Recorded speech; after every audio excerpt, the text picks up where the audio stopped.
Información, diálogo y análisis con nuestros invitados. Belkis Sánchez, entrevista en 102.9 Noticias.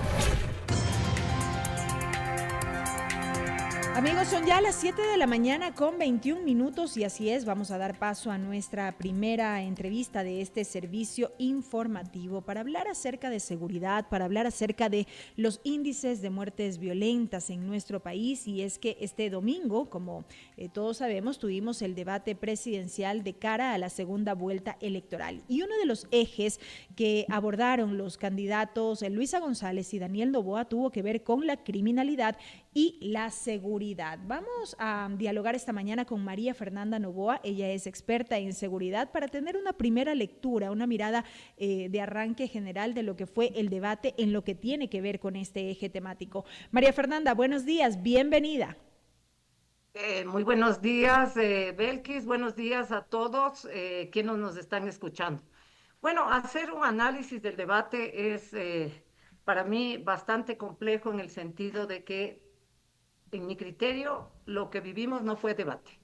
O sea, lo que vivimos para mí fue una suerte de intercambio de argumentos contradictorios de carácter descriptivo, ninguno de carácter explicativo, es decir, no hubo una explicación clara de cada una de las propuestas, a pesar de que teníamos casi 10 millones, punto 3 millones de habitantes esperando, digamos, que escuchar algunas de las propuestas de los candidatos. Lamentablemente, se ha repetido lo que venimos escuchando, o por lo menos los que estamos en materia de seguridad venimos escuchando, las mismas situaciones del uso de la fuerza, del uso del apoyo a las Fuerzas Armadas, del apoyo a las fuerzas, a la policía, del uso de otras medidas para poder contener, es decir, violencia con más violencia, y no se habla de realmente cuál es la propuesta estratégica de institucionalización del sector de seguridad, que es lo que requiere el país.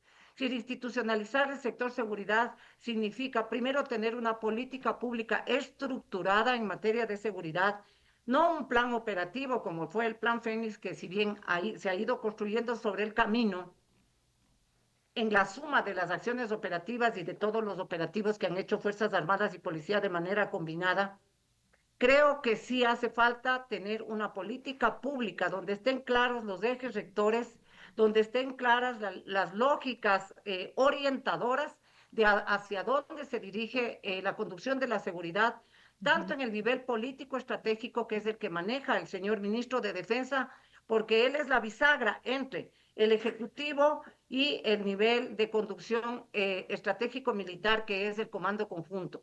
Es decir, de estas acciones y de estas orientaciones que se supone debería dar a conocer el señor ministro de Defensa en el uso de los militares para el control de la seguridad interna luego de la promulgación del CANI, no se ha oído nada, sino se le dio, digamos, un protagonismo más bien mayor a este bloque de seguridad, digamos, conformado por estas instituciones, pero donde llevó la batuta el Ministerio del Interior. María Entonces, Fernanda. a mí me parece que esta falta de interagencialidad, no solamente entre policía y Fuerzas Armadas, que no son los únicos responsables de la seguridad. He repetido hasta el cansancio que aquí los responsables de seguridad somos todos, incluyendo todos aquellos que van a, de alguna manera, a incidir en generar mejores condiciones de vida en los sitios de mayor pobreza y de desarrollo desigual, que son los puntos focales donde la criminalidad y donde todos los 5 actores criminales con los 10 mercados criminales que funcionan en el país están operando. María Es Fernanda. decir, el MIES, el Ministerio de Educación, se hace todo de manera, digamos, no centrífuga, sino centrípeta, o sea, acciones pero que no están articuladas y no están conectadas, Que no son y no se puede integrales. esperar tampoco los resultados que se quiere porque no hay una visión estratégica, anticipatoria y de largo plazo. Correcto, que no son integrales. María Fernanda, en esta línea de venir escuchando siempre lo mismo, como decía usted al inicio de la entrevista, yo siempre digo, en el país nos hemos acostumbrado mucho a los diagnósticos, a escuchar de parte de analistas, de expertos, inclusive de las propias autoridades, cuáles son los problemas que enfrenta el país y sobre todo lo que tiene que ver con seguridad, sin llegar a aterrizar en qué es lo que hay que hacer y cómo hay que hacerlo. Estos diagnósticos que venimos escuchando son reales. ¿Cuál es el diagnóstico real en materia de inseguridad y de violencia y de criminalidad que enfrenta el Ecuador para, a partir de aquello, tomar la batuta y ejecutar las acciones que se requieren? Porque, por ejemplo, en el debate pudimos escuchar, entre otros aspectos, decir al presidente candidato que se ha reducido los índices de violencia en el país, los índices delictivos que han ido a la baja aparentemente en estos años de mandato. Sin embargo, la candidata Luisa González hizo referencia a que este fue el inicio del año más violento de la historia de Ecuador. ¿Cuál es el diagnóstico real y qué es lo que estamos enfrentando de manera real en materia de inseguridad? Bueno, primero me haces una pregunta súper compleja. Voy a tratar de resumirte, digamos, de darte mi criterio técnico. A mí me parece que el problema que tiene, primero, es un sobrediagnóstico de lo que ocurre. Hay una cantidad de sobrediagnósticos de esto, pero no hay una data real, unificada, articulada, general, que me permita sobre esa data yo poder tomar decisiones para la conducción o para generar lo que se llama una verdadera gobernanza en seguridad. Sí, si nosotros vemos una data, me da el gobierno, otra data me da la policía, otra data los medios de comunicación, otra data los periodistas de investigación, entonces a la larga no tenemos una data consolidada y yo creo que esto sí es un problema para la toma de decisiones, sea de los tomadores de decisión, de los aparatos de fuerza, etcétera.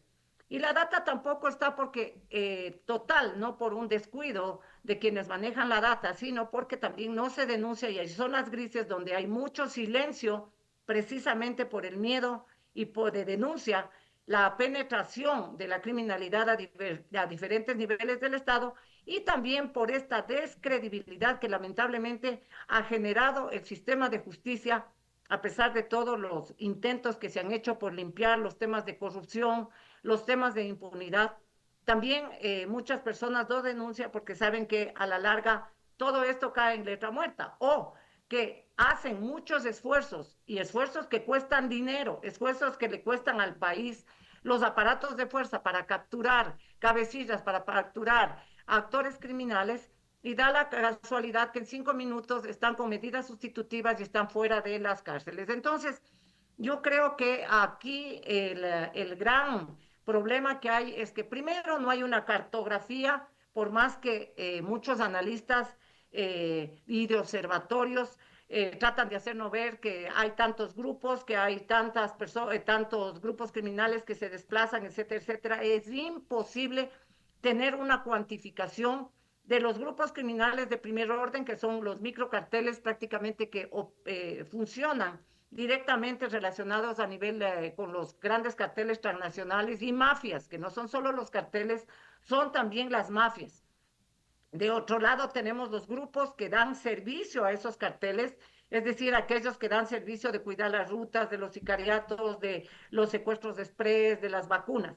Tenemos otro grupo de actores que son aquellos que se encargan de debilitar estratégicamente las leyes dentro del Estado y penetran, son los, bueno, podríamos llamar los delincuentes de cuello blanco y de cuello azul, que están penetrados en muchas de las instituciones del Estado, ¿no es cierto? Y funciones del Estado.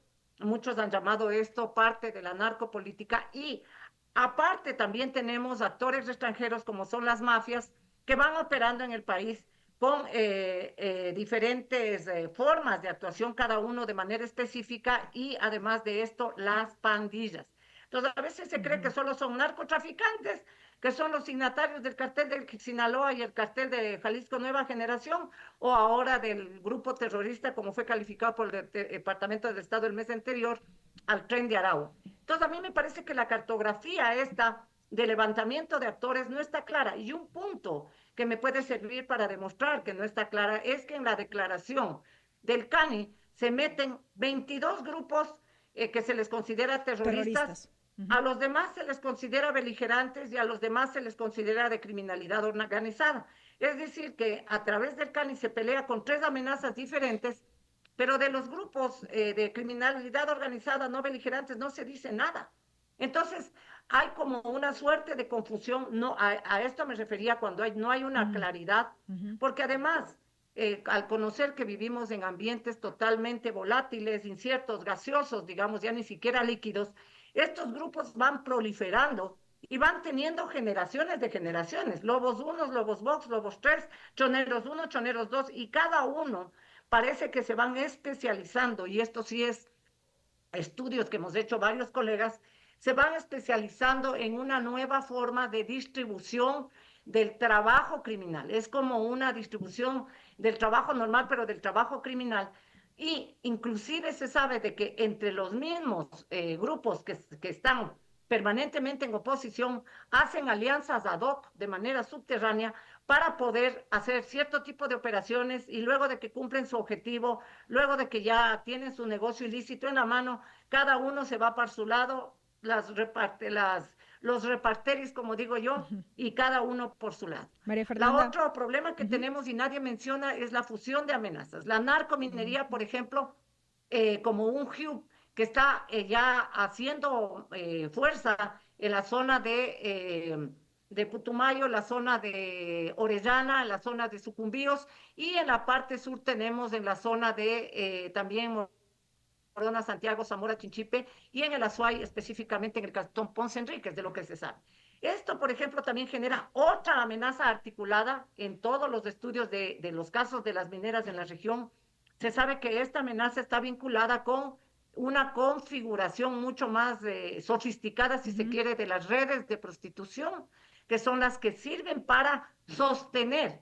Inclusive la inteligencia de un país muy cercano al nuestro lo llama brazo operativo de reproducción de estos grupos criminales que están metidos en las minas, porque pasan metidos en las minas, salen, tienen sus momentos de diversión, se reproducen, digamos, emocionalmente de toda la tensión que genera este tipo de acciones criminales como es la narcominería, y otra vez entran a las bocaminas, en el caso, dependiendo del tipo de minería que se explote. María Fernanda, siguiendo en esta reflexión, quisiera compartir un mensaje que nos llega de un oyente. Dice, febrero, el mes con un nuevo récord de crímenes contra la vida. La respuesta del gobierno no es disminuir brechas sociales, brindar oportunidades laborales, facilitar sistemas de educación. Novoa va a regalar cerca de 42 millones de dólares a quienes no han logrado contener a criminales. ¿Por qué hago referencia a este mensaje del oyente? Porque fruto del debate o en el curso del debate hubo un ofrecimiento del presidente candidato en el sentido de entregar un bono extraordinario, dijo él el domingo, la próxima semana, entendemos que será en estos días, a los policías. Y esto hace parte de la crítica que ha surgido en estos últimos días a propósito de la entrega de bonos a diferentes sectores en el marco de la campaña electoral. ¿Cómo se mira este anuncio? Insisto, en medio de la reflexión que hacemos y el análisis respecto de esta ejecución integral de una serie de planes y acciones, insisto, para poder hacer frente a lo que está ocurriendo en nuestro país, que no lo vemos.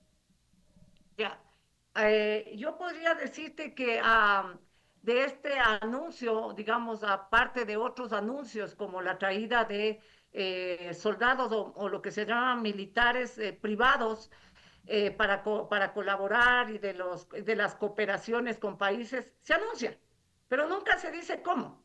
Este es un gran problema, porque claro, voy a cooperar con Canadá, voy a cooperar con Estados Unidos. Por temas de seguridad y en materia de inteligencia hay que guardar cierto nivel por clasificación de información de reserva, pero todos los ciudadanos tenemos, por eso decía, que la falta de una política pública que me permita a mí control social de qué es lo que se está haciendo en seguridad es una tarea pendiente. Por eso entonces puedo yo tomar medidas, como dije yo, medidas por aquí y por allá, pero que no forman parte de un conjunto. Mire, la candidata también ofreció, por otro lado, que va a incrementar las fuerzas de la inteligencia, que se va a sostener tecnología. Esto hemos venido oyendo ya creo que unos 10 años y no ha pasado. El tema de inteligencia de Estado, yo sigo diciendo que seguramente no hubiéramos estado en llegado al estado que estamos si es que la inteligencia de Estado hubiera funcionado como debió haber funcionado desde su creación desde el año 2009. Es decir, de una manera integral, con anticipación estratégica, con información de alto valor, para que las decisiones en la conducción de la seguridad se puedan tomar de manera oportuna y con una visión de largo plazo. Entonces, lo que me da la idea es que hay anuncios mediáticos también por tema de campaña, de lado y lado, hay anuncios mediáticos que no contribuyen a que la gente, el ciudadano de a pie, pueda tomar una visión de qué es lo que realmente se quiere hacer en materia de seguridad. En materia de seguridad es sumamente complejo si no se atacan las causas estructurales, si no se entiende que la corrupción y la impunidad son los ejes donde se sostiene la criminalidad y además de entender que estamos en un proceso de soberanías criminales en un proceso de gobernanzas criminales, que algún rato dije hace un tiempo y me decían que yo era apocalíptica, que estoy yo viendo un futuro negro, es que es verdad. Es decir, lugares donde parece que la criminalidad ya ha tomado el territorio y donde ya es un poco difícil a las Fuerzas Armadas y a la policía tratar de contener. Vamos a hablar de la zona de Durán, hablemos de las provincias donde permanentemente se han dictado estados de excepción y se han estado tratando de contener. Sin embargo, que se contiene en un lado y se golpea de otro lado. Se golpea, se contiene de otro lado y se golpea de otro lado. Entonces, esto nos hace pensar que los sistemas de preparación, que los sistemas de conducción de inteligencia de la criminalidad está mucho más avanzada que los sistemas de inteligencia y de planeación de los propios aparatos de fuerza del gobierno, es decir, policía y fuerzas armadas. Yo no creo que aquí se trate de cuestión de bonos ni de cuestión de obviamente la labor tiene que ser reconocida porque no es misión constitucional ni de la policía ni de las Fuerzas Armadas cumplir con este papel, pero sí es cuestión de todos, no solamente el Ejecutivo, el Legislativo también, ¿qué está haciendo en torno a las leyes? Ley de inteligencia, que ya creo que está en la versión 14. ¿Qué se está haciendo en materia de seguridad o cuáles son los avances en materia de seguridad para apoyar estas acciones para poder de alguna manera solventar este problema? Yo creo que el tema de la cooperación es importante, pero también tiene que decírsenos qué tipo de cooperación y cómo. Sí, hay muchos anuncios al aire, hay muchos anuncios y esto me da la idea que también pasa por un tema de o no conocimiento profundo de cómo manejar el tema de la seguridad o hay un tema de naturalización. Se quiere naturalizar o ya se ha naturalizado a través de los medios, de las redes, de ver esas barbaridades que se dicen en las redes sociales, ¿no es cierto?, de naturalizar la violencia, que ya parece un buen chiste, tal día 2 muertos, el otro día 5 muertos, el de otro día 6 sicariatos, y cosas que ya, crímenes y violencia que se está extendiendo ya no solo en las zonas específicas que eran consideradas rojas, sino que ahora estamos ya viendo en las ciudades, estamos viendo criminalidad en las ciudades, criminalidad y secuestros contra empresarios, estamos viendo desapariciones, estamos viendo también altas tasas de suicidio de jóvenes. Esto es motivo de un análisis también del sector salud, porque el sector salud también debería ponerse a estudiar cuál es el nivel de estrés, cuál es el nivel de afectación emocional que tienen los ciudadanos porque ya están bajo una agenda setting. No puedes salir de tal hora a tal hora porque por si acaso se cruce una bala. No puede una munición. No puede salir de tal hora a tal hora porque en ese sitio asesinaron a tal persona. Entonces, la gente vive en una psicosis realmente espantosa y estamos viendo también la sofisticación de las formas de actuación de la criminalidad, no solamente el tipo de armamento, sino en este cruce de municiones y balas que hubo entre los lobos y los choneros, que haya ya autos blindados ¿cómo se llaman estos protectores de los vidrios? De 5 y 6 protecciones. O sea, es que estamos ya con una sofisticación bastante compleja en materia de capacidades logísticas e instrumentales de la criminalidad. Correcto. Interesante análisis, María Fernanda, muy compleja la situación que seguimos viviendo como país en este sentido y mucha incertidumbre respecto de lo que ocurrirá en las siguientes semanas, en este contexto electoral además en el que vivimos y en el que seguimos sin tener respuestas claras sobre acciones contundentes para hacer crimen a este fenómeno de la delincuencia, el crimen organizado y demás. María Fernanda, gracias por estos minutos, por haber compartido con nosotros esta mañana. Gracias y siempre a la orden para orientar algunos criterios. Faltaría mucho Claro tiempo que sí. y yo creo que un mensaje a todos es que este es un país y este es un problema que exige respuestas de todos los actores, no de unos y de otros, sino ya de comenzar a reconstituir el tejido social donde podamos dialogar y donde no hayan estas polarizaciones absurdas y demenciales que lo único que hacen daño no es solamente a dos candidatos en contienda o a dos grupos en contienda, sino al país en su Así es. conjunto. Así es. Gracias, María Fernanda, nuevamente por haber compartido con nosotros esta mañana. Ha sido María Fernanda Novoa, experta en seguridad, en diálogo con 102.9 Noticias, primera emisión.